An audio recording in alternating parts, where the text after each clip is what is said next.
Schalken the Painter by J.Sheridan Le Fanu and read by Christopher Halton. For he is not a man as I am, that we should come together, neither is there any that might lay his hand upon us both. Let him therefore take his rod away from me, and let not his fear terrify me. There exists at this moment in good preservation a remarkable work of Schalken's. The curious management of its lights constitutes, as usual in his pieces, the chief apparent merit of the picture. I say apparent, for in its subject, and not in its handling, however exquisite, consists its real value.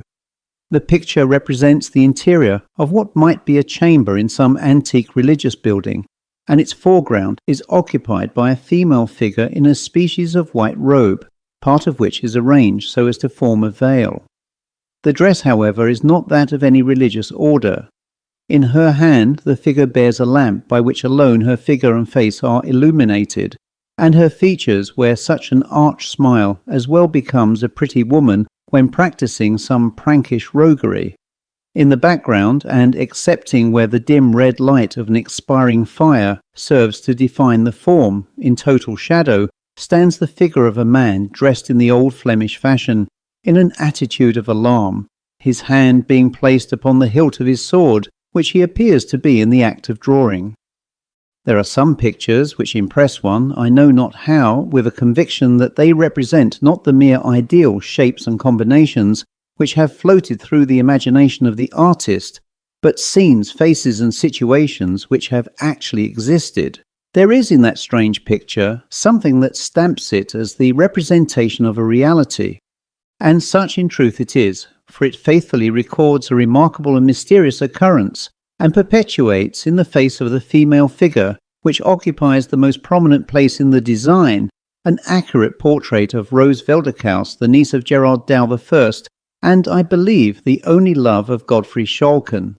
My great-grandfather knew the painter well, and from Schalken himself he learned the fearful story of the painting, and from him, too, he ultimately received the picture itself as a bequest. The story and the picture have become heirlooms in my family, and having described the latter, I shall, if you please, attempt to relate the tradition which has descended with the canvas. There are few forms on which the mantle of romance hangs more ungracefully than upon that of the uncouth Schalken, the boorish but most cunning worker in oils, whose pieces delight the critics of our day almost as much as his manners disgusted the refined of his own. And yet this man, so rude, so dogged, so slovenly in the midst of his celebrity, had in his obscure but happier days played the hero in a wild romance of mystery and passion.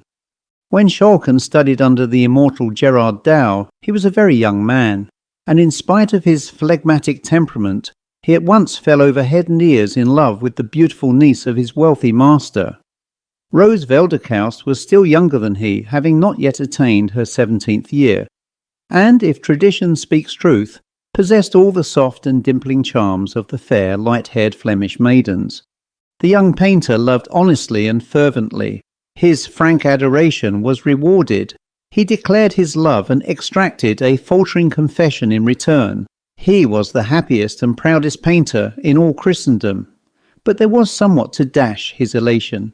He was poor and undistinguished. He dared not ask old Gerard for the hand of his sweet ward.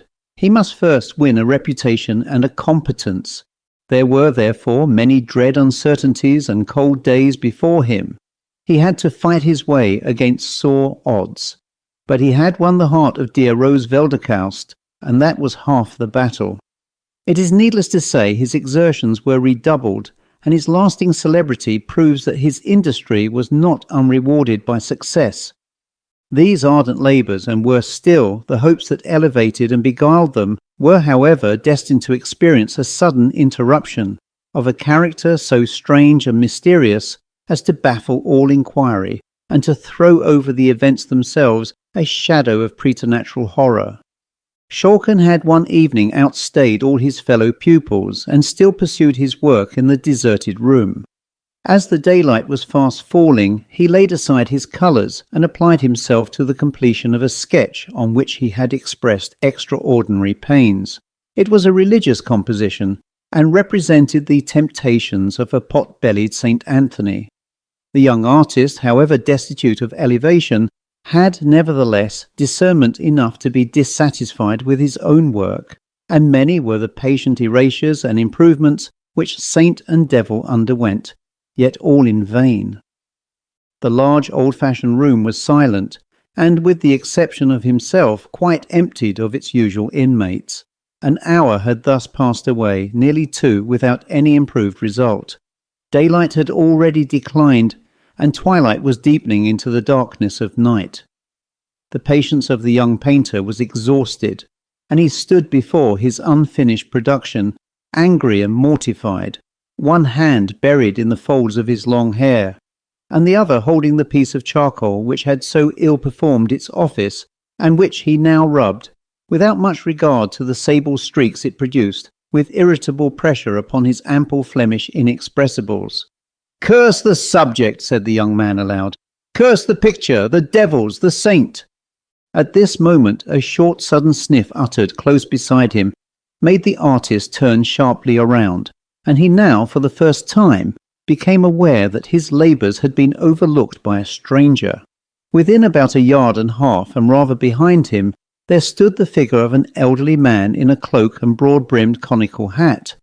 In his hand, which was protected with a heavy gauntlet-shaped glove, he carried a long ebony walking stick surmounted with what appeared, as it glittered dimly in the twilight, to be a massive head of gold, and upon his breast, through the folds of the cloak, there shone the links of a rich chain of the same metal. The room was so obscure that nothing further of the appearance of the figure could be ascertained, and his hat threw his features into profound shadow.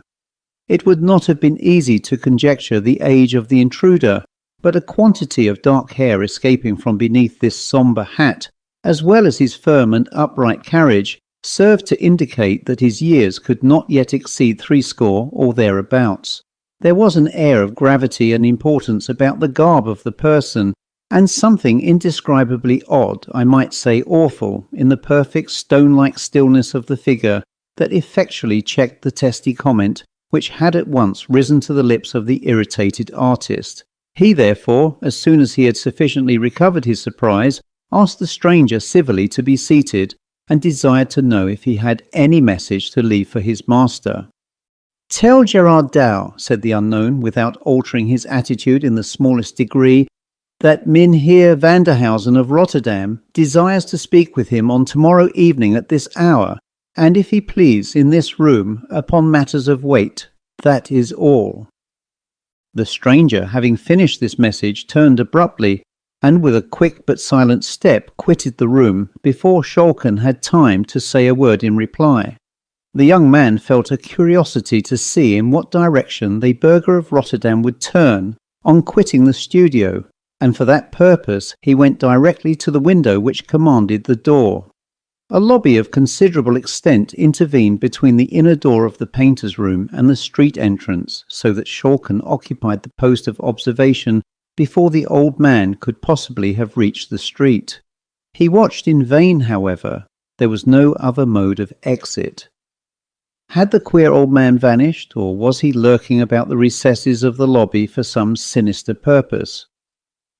This last suggestion filled the mind of Schalken with a vague uneasiness, which was so unaccountably intense as to make him alike afraid to remain in the room alone and reluctant to pass through the lobby. However, with an effort which appeared very disproportioned to the occasion, he summoned resolution to leave the room, and, having locked the door and thrust the key in his pocket, without looking to the right or left, he traversed the passage which had so recently, perhaps still, contained the person of his mysterious visitant, scarcely venturing to breathe till he had arrived in the open street. "Mynheer Vanderhausen," said Gerard Douw within himself, as the appointed hour approached. "Mynheer Vanderhausen of Rotterdam. I never heard of the man till yesterday. What can he want of me? A portrait, perhaps, to be painted, or a poor relation to be apprenticed, or a collection to be valued, or, pshaw, there's no one in Rotterdam to leave me a legacy. Well, whatever the business may be, we shall soon know it all." It was now the close of day, and again every easel except that of Schalken was deserted.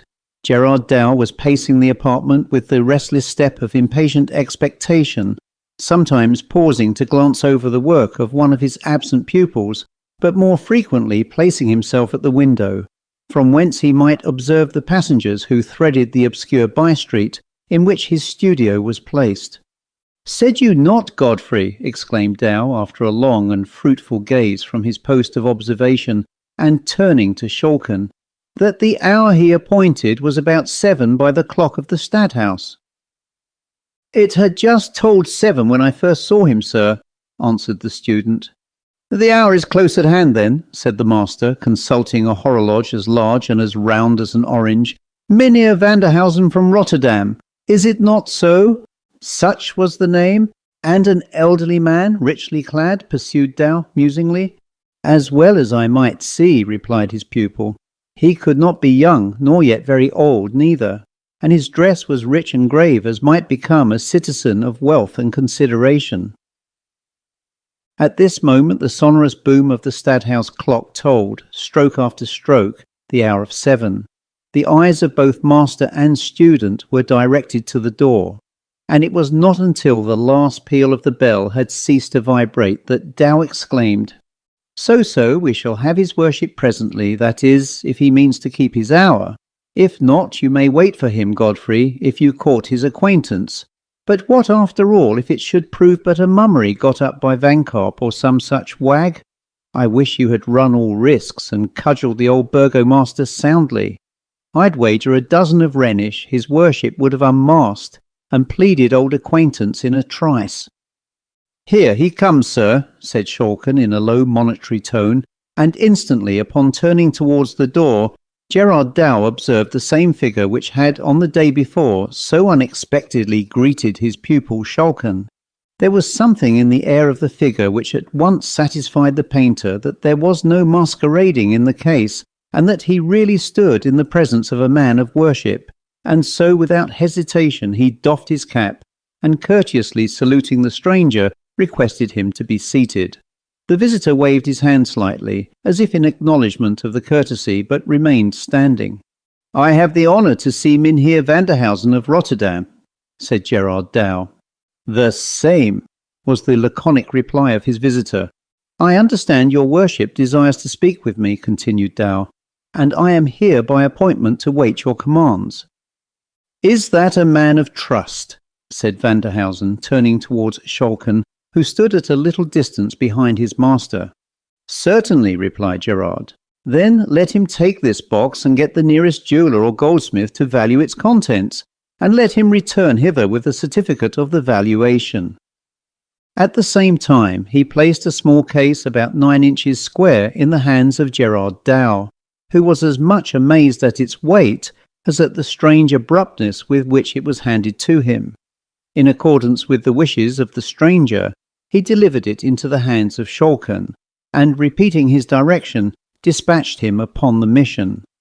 Schalken disposed his precious charge securely beneath the folds of his cloak, and rapidly traversing 2 or 3 narrow streets, he stopped at a corner house, the lower part of which was then occupied by the shop of a Jewish goldsmith. He entered the shop, and calling the little Hebrew into the obscurity of its back recesses, he proceeded to lay before him Vanderhausen's casket. On being examined by the light of a lamp, it appeared entirely cased with lead, the outer surface of which was much scraped and soiled, and nearly white with age. This having been partially removed, there appeared beneath a box of some hard wood, which also they forced open, and after the removal of 2 or 3 folds of linen, they discovered its contents to be a mass of golden ingots closely packed, and, as the Jew declared, of the most perfect quality. Every ingot underwent the scrutiny of the little Jew, who seemed to feel an Epicurean delight in touching and testing these morsels of the glorious metal, and each one of them was replaced in its berth with the exclamation, "Mein Gott, how very perfect, not one grain of alloy, beautiful, beautiful." The task was at length finished, and the Jew certified under his hand the value of the ingots submitted to his examination to amount to many thousand rix dollars.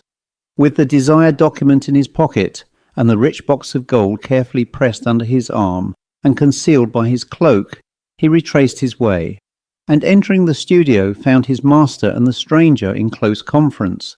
Schalken had no sooner left the room in order to execute the commission he had taken in charge than Vanderhausen addressed Gerard Douw in the following terms. "I cannot tarry with you tonight more than a few minutes, and so I shall shortly tell you the matter upon which I come. You visited the town of Rotterdam some 4 months ago, and then I saw in the church of St. Lawrence your niece, Rose Velderkaust.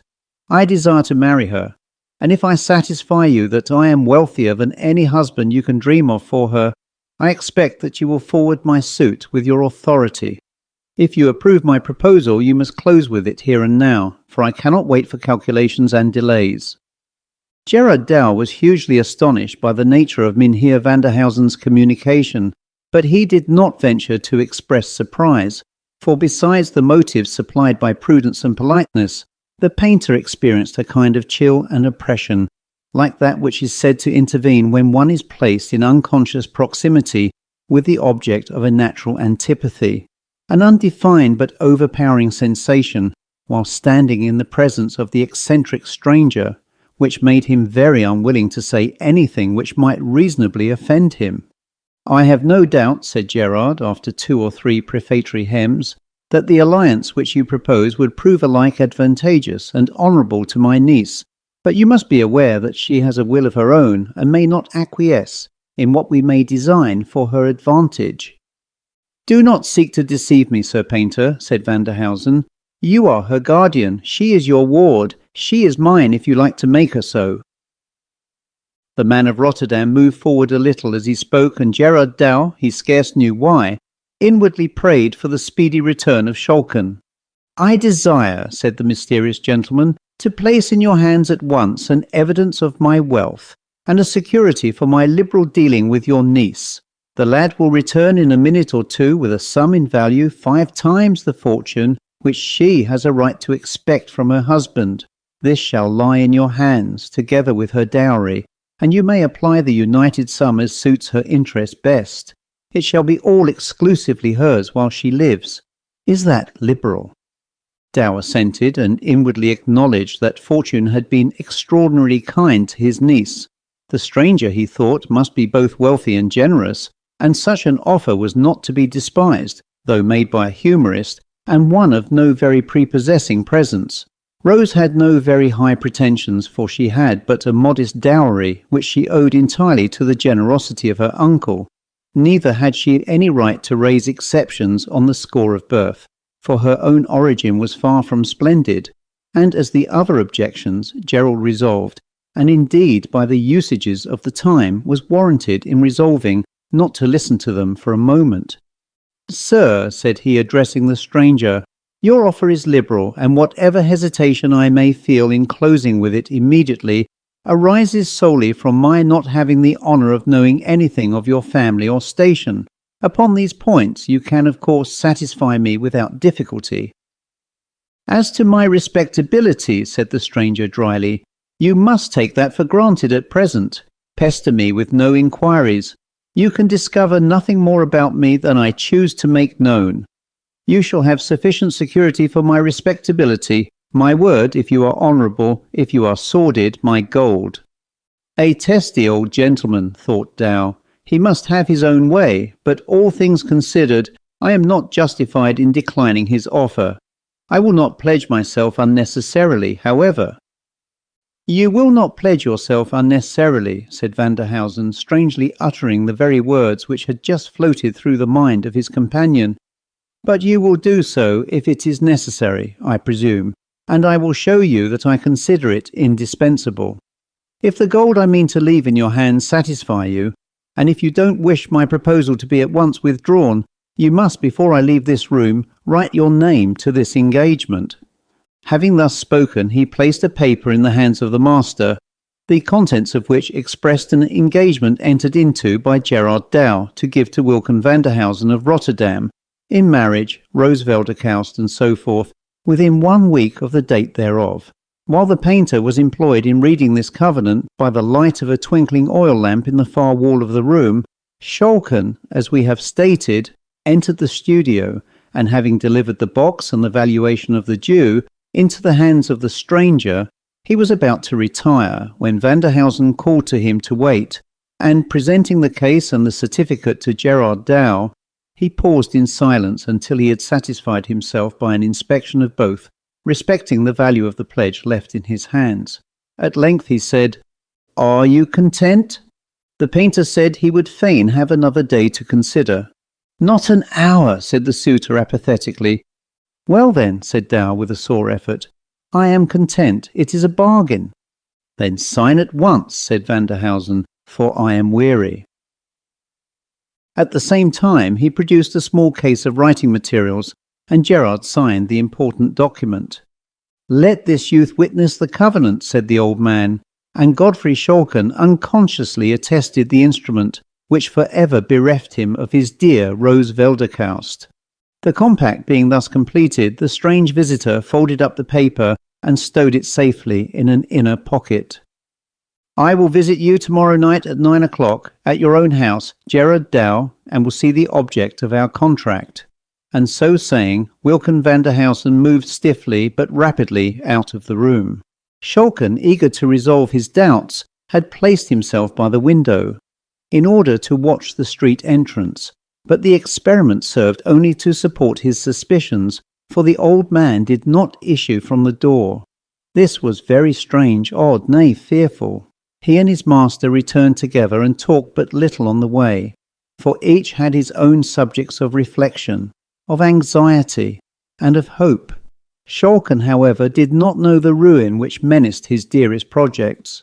Gerard Douw knew nothing of the attachment which had sprung up between his pupil and his niece, and even if he had, it is doubtful whether he would have regarded its existence as any serious obstruction to the wishes of Mynheer Vanderhausen. Marriages were then and there matters of traffic and calculation, and it would have appeared as absurd in the eyes of the guardian to make a mutual attachment an essential element in a contract of the sort, as it would have been to draw up his bonds and receipts in the language of romance. The painter, however, did not communicate to his niece the important step which he had taken in her behalf, a forbearance caused not by any anticipated opposition on her part, but solely by a ludicrous consciousness that if she were to ask him for a description of her destined bridegroom, he would be forced to confess that he had not once seen his face, and if called upon, would find it absolutely impossible to identify him. Upon the next day, Gerard Douw, after dinner, called his niece to him, and having scanned her person with an air of satisfaction, he took her hand, and looking upon her pretty innocent face with a smile of kindness, he said, "Rose, my girl, that face of yours will make your fortune." Rose blushed and smiled. Such faces and such tempers seldom go together, and when they do, the compound is a love charm. Few heads or hearts can resist. Trust me, you will soon be a bride, girl. But this is trifling, and I am pressed for time, so make ready the large room by 8 o'clock tonight, and give directions for supper at 9. I expect a friend. And observe me, child, do you trick yourself out handsomely. I will not have him think us poor or sluttish." With these words he left her, and took his way to the room in which his pupils worked. When the evening closed in, Gerard called Schalken, who was about to take his departure to his own obscure and comfortless lodgings, and asked him to come home and sup with Rose and Vanderhausen. The invitation was, of course, accepted, and Gerard Douw and his pupil soon found themselves in the handsome and even then antique chamber, which had been prepared for the reception of the stranger. A cheerful wood fire blazed in the hearth, a little at one side of which an old-fashioned table, which shone in the firelight like burnished gold, was awaiting the supper, for which preparations were going forward. And ranged with exact regularity stood the tall-backed chairs, whose ungracefulness was more than compensated by their comfort.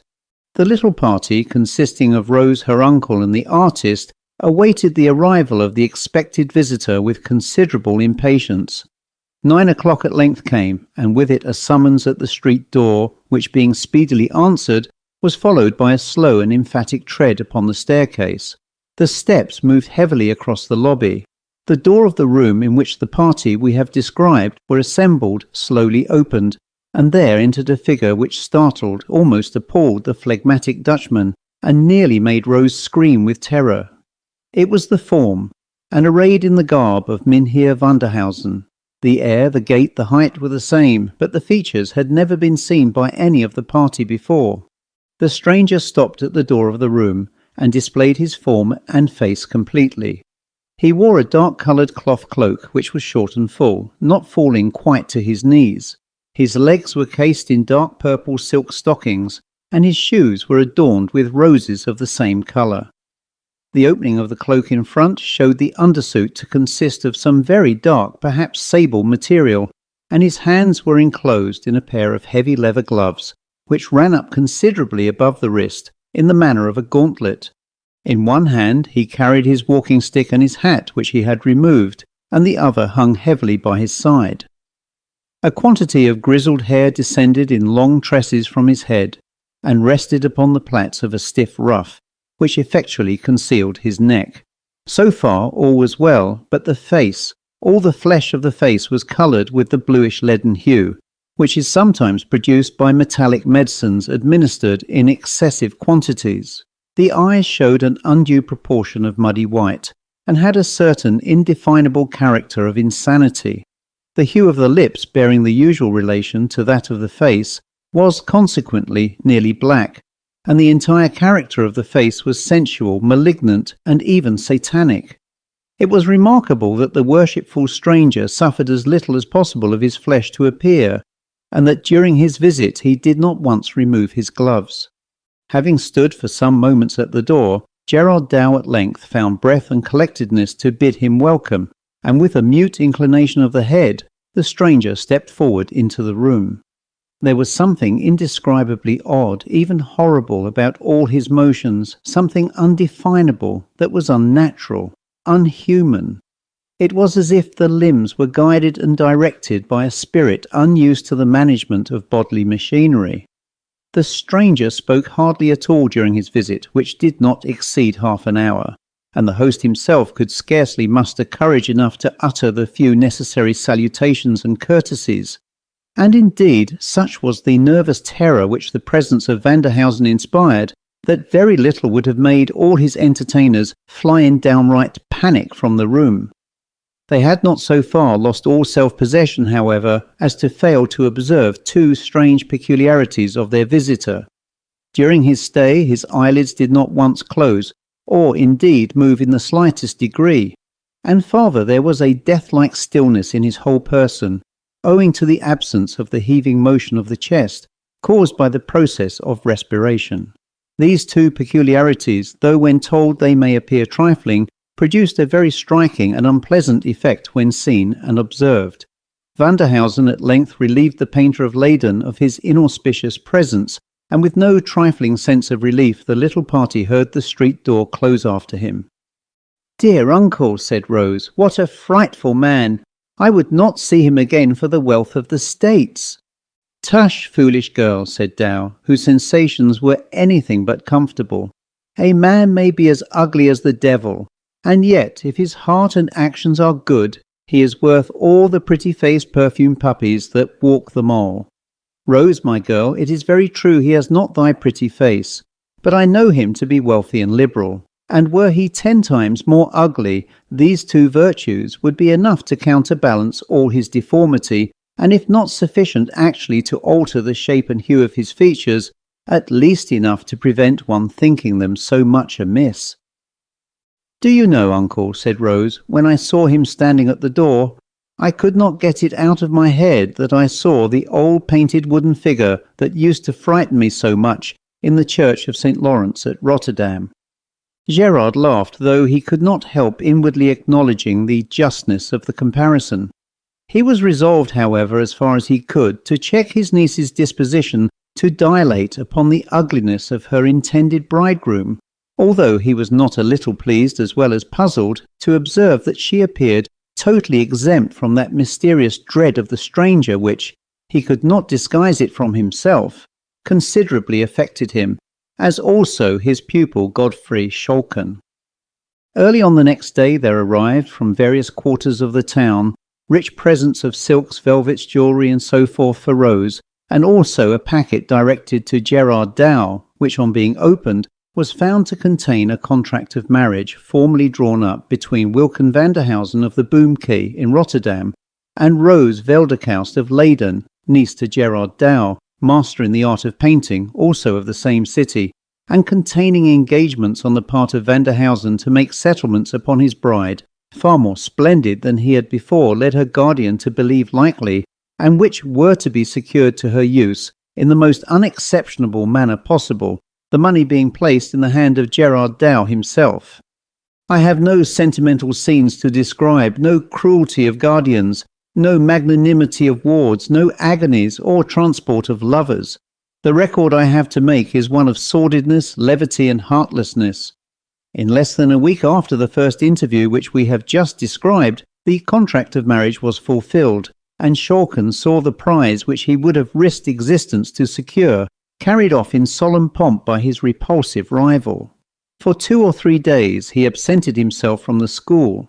He then returned and worked, if with less cheerfulness, with far more dogged resolution than before. The stimulus of love had given place to that of ambition. Months passed away, and contrary to his expectation, and indeed to the direct promise of the parties, Gerard Douw heard nothing of his niece or her worshipful spouse. The interest of the money, which was to have been demanded in quarterly sums, lay unclaimed in his hands.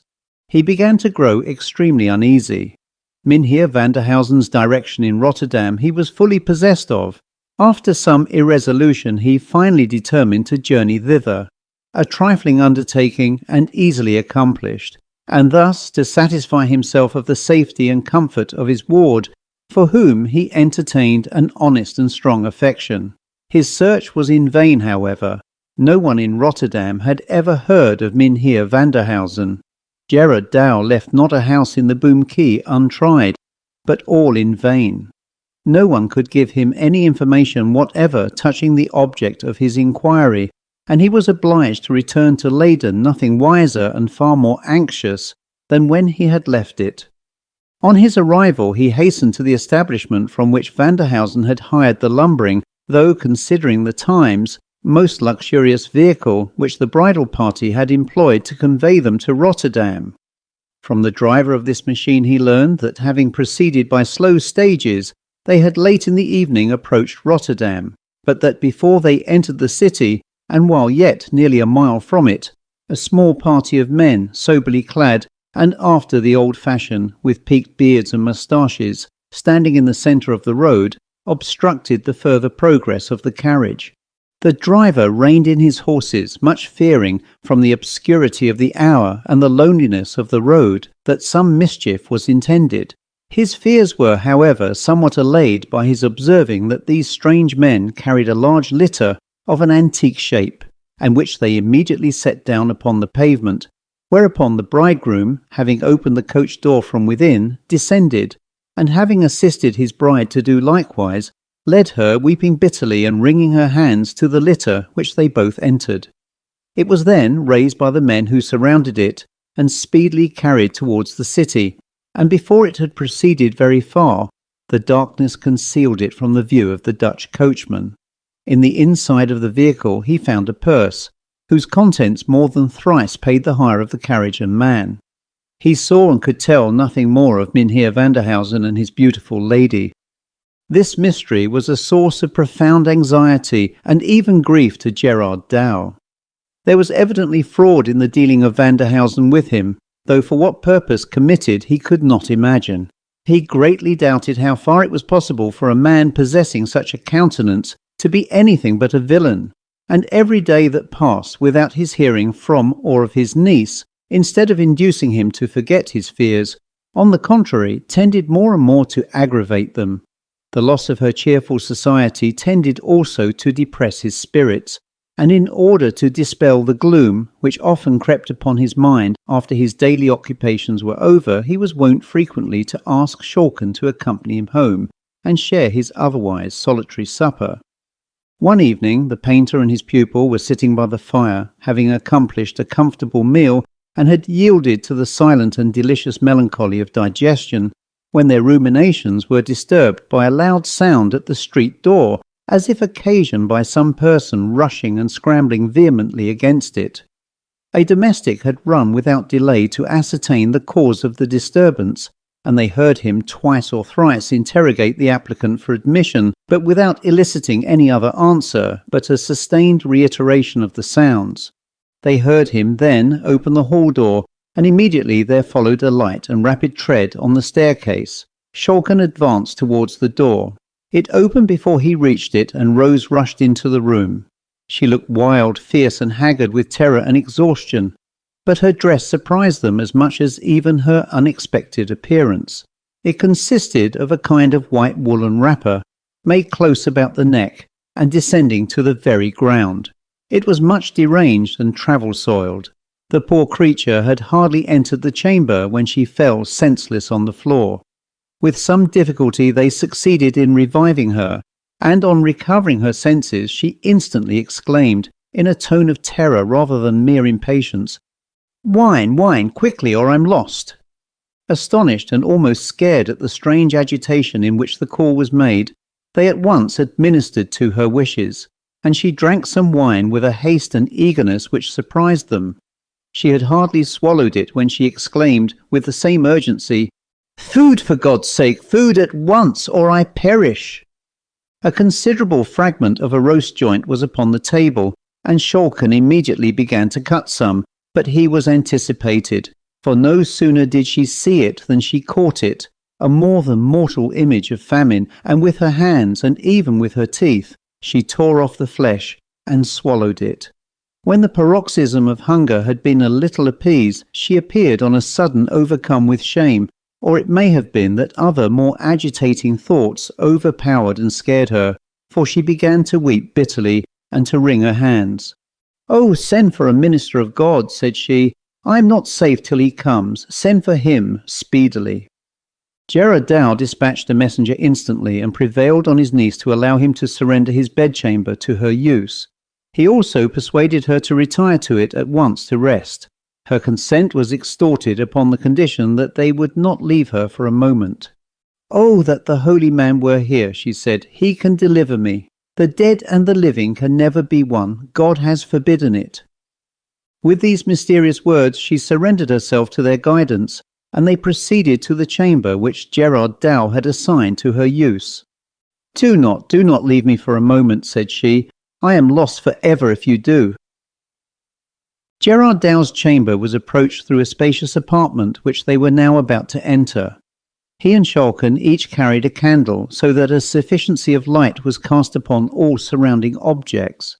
They were now entering the large chamber which, as I have said, communicated with Douw's apartment, when Rose suddenly stopped, and in a whisper which thrilled them both with horror, she said, "Oh God, he is here, see, there he goes." She pointed towards the door of the inner room, and Schalken thought he saw a shadowy and ill-defined form gliding into that apartment. He drew his sword, and raising the candle so as to throw its light with increased distinctness upon the objects in the room, he entered the chamber into which the shadow had glided. No figure was there, nothing but the furniture which belonged to the room, and yet he could not be deceived as to the fact that something had moved before them into the chamber. A sickening dread came upon him, and the cold perspiration broke out in heavy drops upon his forehead. Nor was he more composed when he heard the increased urgency and agony of entreaty with which Rose implored them not to leave her for a moment. "I saw him," said she. "He's here. I cannot be deceived. I know him. He's by me. He is with me. He's in the room. Then for God's sake, as you would save me, do not stir from beside me." They at length prevailed upon her to lie down upon the bed, where she continued to urge them to stay by her. She frequently uttered incoherent sentences, repeating again and again, "The dead and the living cannot be one. God has forbidden it." And then again, "Rest to the wakeful, sleep to the sleepwalkers." These and such mysterious and broken sentences she continued to utter until the clergyman arrived. Gerard Douw began to fear, naturally enough, that terror or ill treatment had unsettled the poor girl's intellect, and he half suspected, by the suddenness of her appearance, the unseasonableness of the hour. and above all from the wildness and terror of her manner, that she had made her escape from some place of confinement for lunatics and was in imminent fear of pursuit.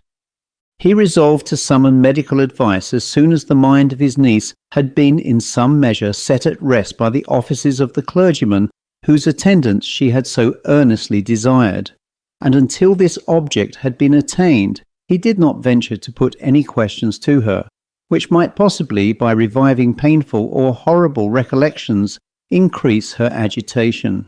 The clergyman soon arrived, a man of ascetic countenance and venerable age, one whom Gerard Douw respected very much, for as much as he was a veteran polemic, though one perhaps more dreaded as a combatant than beloved as a Christian, of pure morality, subtle brain, and frozen heart. He entered the chamber which communicated with that in which Rose reclined, and immediately on his arrival, she requested him to pray for her, as for one who lay in the hands of Satan, and who could hope for deliverance only from heaven. That you may distinctly understand all the circumstances of the event which I am going to describe, it is necessary to state the relative position of the parties who were engaged in it. The old clergyman and Schalken were in the anteroom of which I have already spoken. Rose lay in the inner chamber, the door of which was open, and by the side of the bed, at her urgent desire, stood her guardian. A candle burned in the bedchamber, and 3 were lighted in the outer apartment. The old man now cleared his voice as if about to commence, but before he had time to begin, a sudden gust of air blew out the candle, which served to illuminate the room in which the poor girl lay, and she, with hurried alarm, exclaimed, "Godfrey, bring in another candle, the darkness is unsafe." Gerard Douw, forgetting for the moment her repeated injunctions in the immediate impulse, stepped from the bedchamber into the other in order to supply what she desired. "Oh God, do not go, dear uncle!" shrieked the unhappy girl, and at the same time she sprung from the bed and darted after him, in order by her grasp to detain him.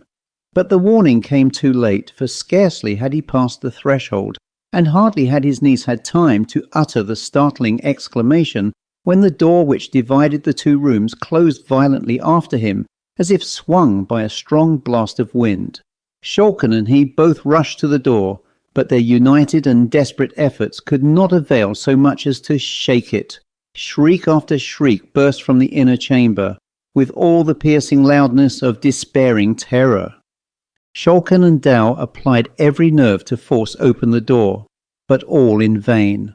There was no sound of struggling from within, but the screams seemed to increase in loudness, and at the same time they heard the bolts of the lattice window withdrawn, and the window itself grated upon the sill as if thrown open.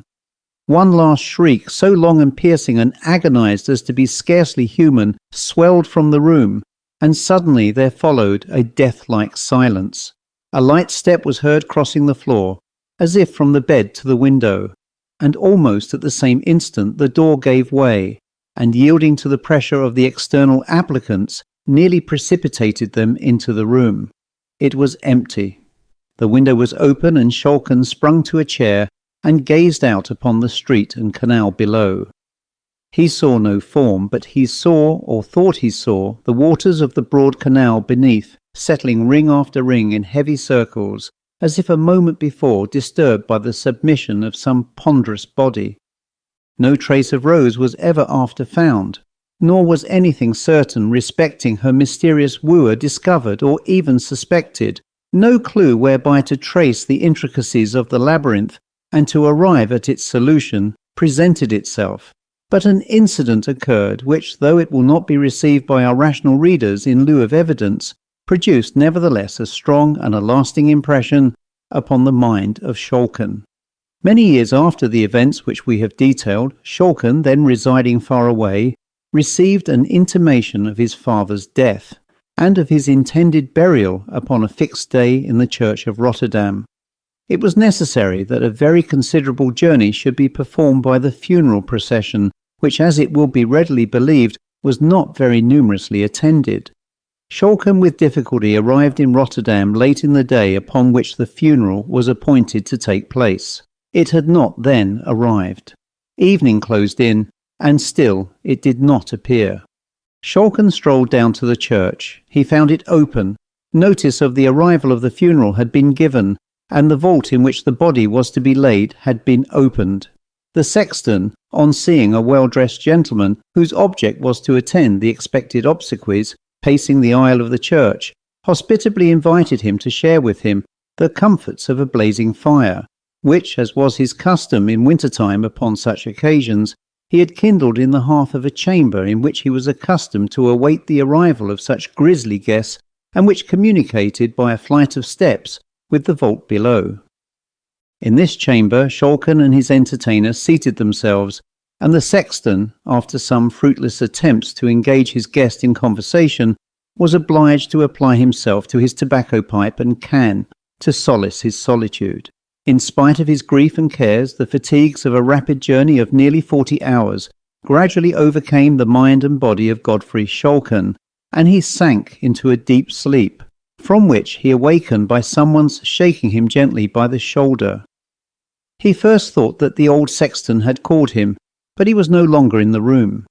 He roused himself, and as soon as he could clearly see what was around him, he perceived a female form, clothed in a kind of light robe of white, part of which was so disposed as to form a veil, and in her hand she carried a lamp. She was moving rather away from him, in the direction of the flight of steps which conducted towards the vaults. Schalken felt a vague alarm at the sight of this figure, and at the same time an irresistible impulse to follow its guidance. He followed it towards the vaults, but when it reached the head of the stairs, he paused. The figure paused also, and turning gently round, displayed, by the light of the lamp it carried, the face and features of his first love, Rose Velderkaust. There was nothing horrible or even sad in the countenance. On the contrary, it wore the same arch smile which used to enchant the artist long before in his happy days. A feeling of awe and interest too intense to be resisted prompted him to follow the spectre, if spectre it were. She descended the stairs. He followed, and turning to the left through a narrow passage, she led him, to his infinite surprise, into what appeared to be an old-fashioned Dutch apartment, such as the pictures of Gerard Douw have served to immortalize.